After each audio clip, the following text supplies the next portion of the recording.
manusia, malaikat, jin, syaitan, binatang. Bila malaikat Israfil tiup sangkakala tu, 5 bangsa ini bangun serentak. Selama ni kita ingat yang bangun nanti di mahsyar siapa? Manusia.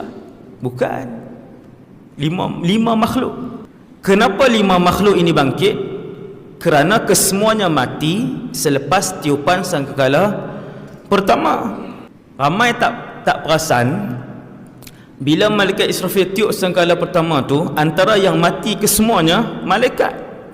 Kita duk bayang malaikat hidup selepas sangkakala, tidak.